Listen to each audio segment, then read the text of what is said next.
Welcome back to Tanya in 5. Today we're going to recap chapter 9 of book 2 in Tanya. In the last chapter, in chapter 8, we explained that the unity we experience, the fact that I experience myself as a single one individual, is not an absolute unity, it is a comprised unity. Many different elements come together to make me. Intelligence, feelings, thought, speech, action.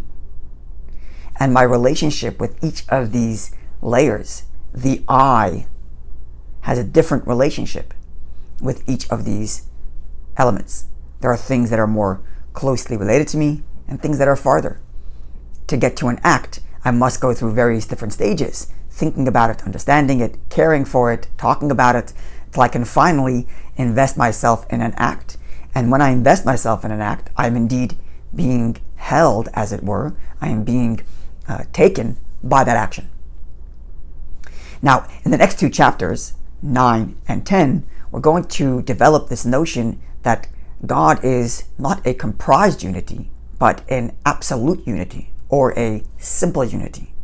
It is an essential oneness that isn't comprised of elements.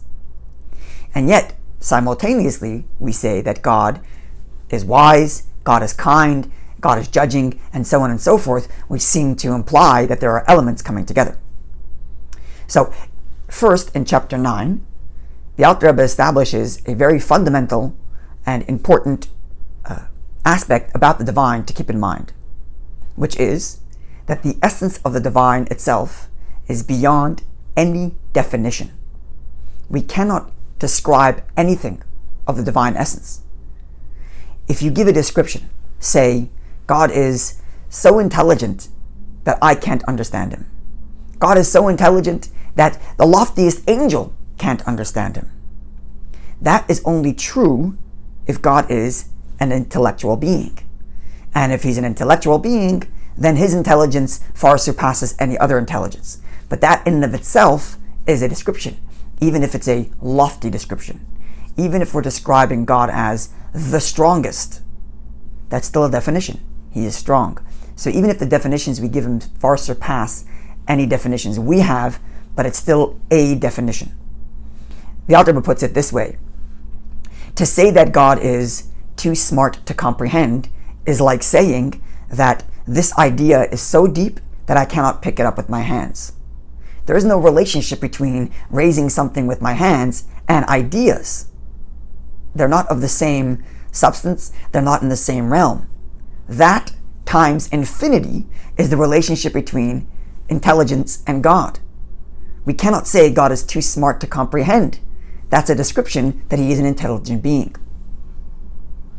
Now, this is not to say that God is irrational. This is to say that God is super rational.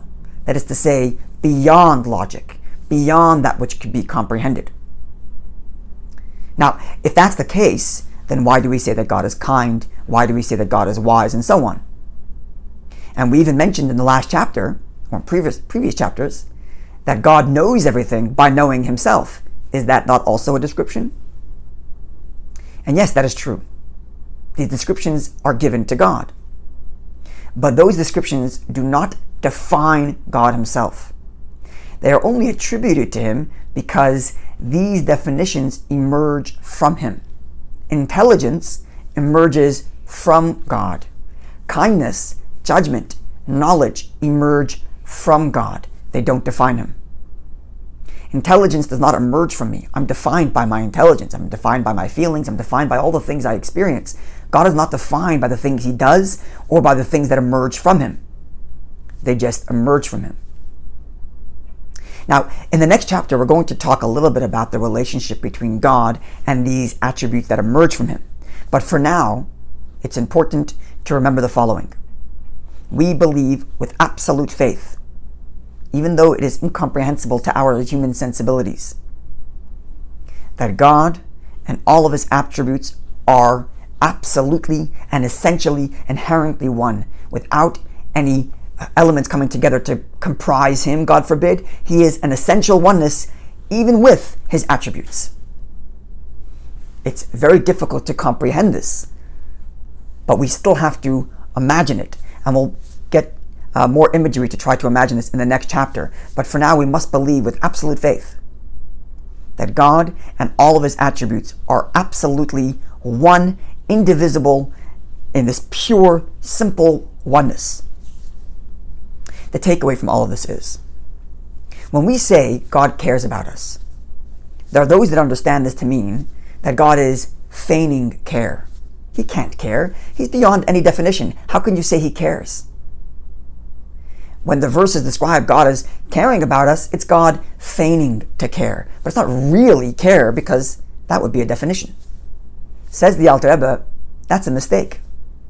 Because that would mean there is not an absolute oneness. There is his essence, and then there is this feigning to care. Says the Alter Rebbe, we believe that God is one with his care, and therefore when he cares for us with all of his absolute oneness and essence. Looking forward to seeing you when we conclude chapter 10.